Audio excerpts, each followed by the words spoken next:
भारत के विकास की जो यात्रा है उसमें लॉ एंड ऑर्डर अच्छा होना एक अहम जरूरियात है। आईटीबीपी सभी सीएपीएफ्स में सबसे दुर्गम क्षेत्र में काम करने वाला हमारा सुरक्षा बल है कि -42 डिग्री टेम्परेचर के अंदर देश की सीमाओं की सुरक्षा करना इतना दृढ़ मनोबल और उत्कृष्ट देशभक्ति होती है तभी हो सकता है। लेस मात्र भी चिंता नहीं होती भारत चीन सीमा की जब हमें मालूम होता है कि मेरे आईटीबीपी का जवान गांव गश्त लगा रहा है या वहां कैंप कर ठहरा है। किसी की मजाल नहीं है कि भारत की 1 इंच जमीन का भी अतिक्रमण वो करे। मित्रों, भारत के विकास की जो यात्रा है उसमें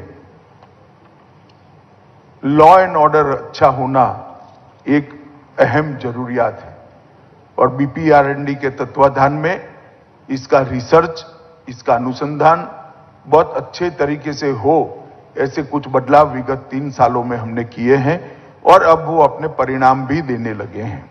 ढेर सारे उनके चार्टर के अंदर नए क्षेत्र भी जोड़ने का काम भारत सरकार के गृह मंत्रालय ने किया है।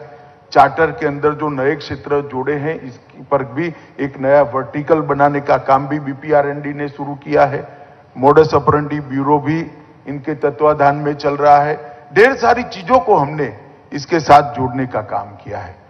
तो मैंने यहां खुद आने का इसलिए निर्णय किया था कि मैं बीपीआरएनडी के हर काम में गृह मंत्री के नाते सहयोगी बनकर उनको बल देने के पक्षधर हूं।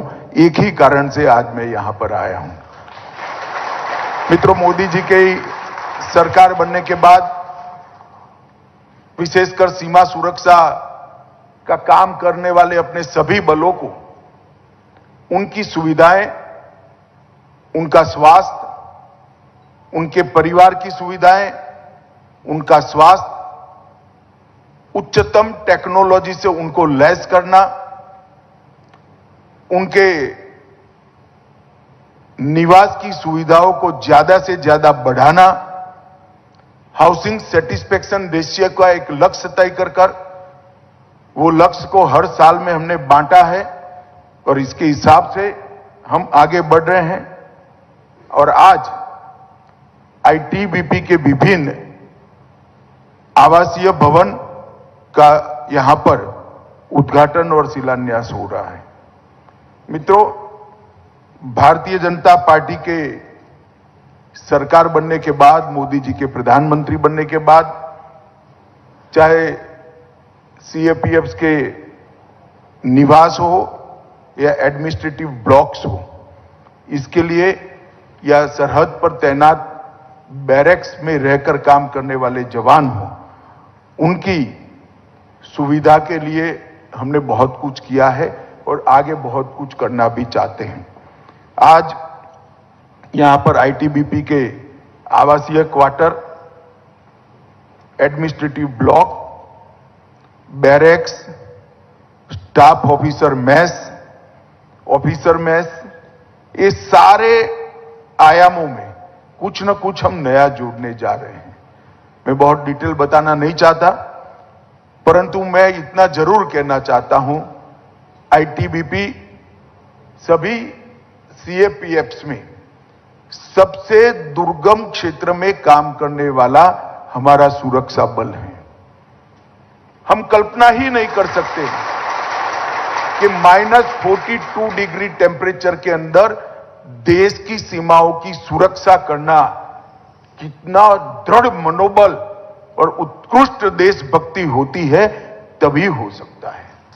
और मैं हमेशा सुनिश्चित होता हूं, लेस मात्र भी चिंता नहीं होती है भारत चीन सीमा की जब हमें मालूम होता है कि मेरे आईटीबीपी का जवान गांव गश्त लगा रहा है या वहां कैंप कर ठहरा है।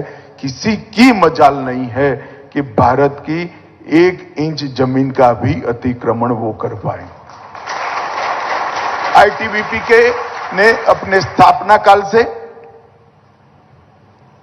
विषम भौगोलिक परिस्थितियों में, विषम एटमॉस्फेयर के अंदर और कठिन से कठिन क्षेत्र के अंदर बहुत अच्छा परफॉर्म किया है, इसलिए मैंने ठेठ उत्तर के जितने भी राज्यों का दौरा किया है, चाहे अरुणाचल हो, कश्मीर हो, लद्दाख हो, हर जगह पे आईटीबीपी के जवान को हिमवीर कर कर भारत की जनता बुलाती है और ये उन्होंने दिया हुआ उपनाम है। और मैं मानता हूं पद्मश्री और पद्म विभूषण से भी बड़ा उपनाम भारत की जनता ने मेरे आईटीबीपी के सिपाही को दिया है। ये बहुत बड़ी उपलब्धि है, क्योंकि ये सरकारी उपनाम नहीं है, देश की जनता ने दिया हुआ उपनाम है। वामपंथी उग्रवाद के सामने लड़ने में भी आईटीबीपी का बहुत अच्छा रोल रहा है। मित्रों, आज फिर से मैं एक बार कहूंगा, बीपीआरएनडी के माध्यम से प्रॉब्लम का आइडेंटिफिकेशन, प्रॉब्लम के ऊपर रिसर्च, इसके रिसर्च पेपर में आए हुए सुझावों का एनालिसिस, वो एनालिसिस के आधार पर नीति परिवर्तन कर नीति का क्रियान्वयन और इसका रिव्यू, ये पूरी चेन को हम समाप्त करने की दिशा में हैं। हमें इससे बहुत बड़ा फायदा मिलने वाला है और ये सेंटर वो उद्देश्य की परिपूर्ति के लिए बहुत काम करेगा। मोदी सरकार ने सीएपीएफ के लिए ई आवास पोर्टल बनाया है। सिर्फ ई आवास पोर्टल के कारण ही लगभग 9% जितनी हाउसिंग सेटिस्फेक्शन रेशियो में बढ़ोतरी हुई है और इन 8 वर्षों में 31,000 आवासों का निर्माण किया है।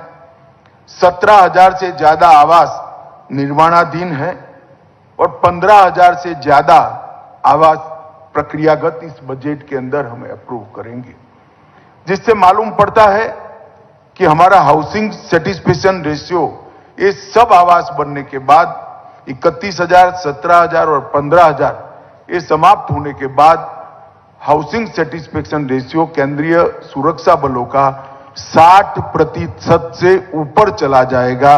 वो मेरे लिए कम से कम देश के गृह मंत्री नाते बहुत संतुष्टि का विषय है और बहुत मन से इस काम को मोदी जी आशीर्वाद दे रहे हैं। हमारे जवानों की और उनके परिवारजनों की स्वास्थ्य की सुविधाओं को और मजबूत करने के लिए आयुष्मान सीएपीएफ योजना लेकर हम आए हैं। लगभग 35 लाख कार्ड वितरित किए गए हैं। अब किसी को कोई डॉक्यूमेंट्स के लिए कहीं अप्रूवल लेना या कोई जरूरत नहीं है। कार्ड स्वैप कर आप आपका इलाज करा सकते हैं और ऑटोमेटिकली इसकी अकाउंटिंग सिस्टम हो जाती है और इसके कारण बहुत सारे अस्पताल भी बढ़ गए हैं। पहले सिर्फ सीएपीएफ के अस्पताल में आप जाते थे, अब ढेर सारे अस्पताल इसके साथ जुड़ने के कारण लगभग 1 साल के कम अंतराल में 20 करोड़ से ज्यादा जिसका मूल्य है, इतनी स्वास्थ्य सेवाएं सीएपीएफ के जवान और उनके परिवारजनों ने प्राप्त की।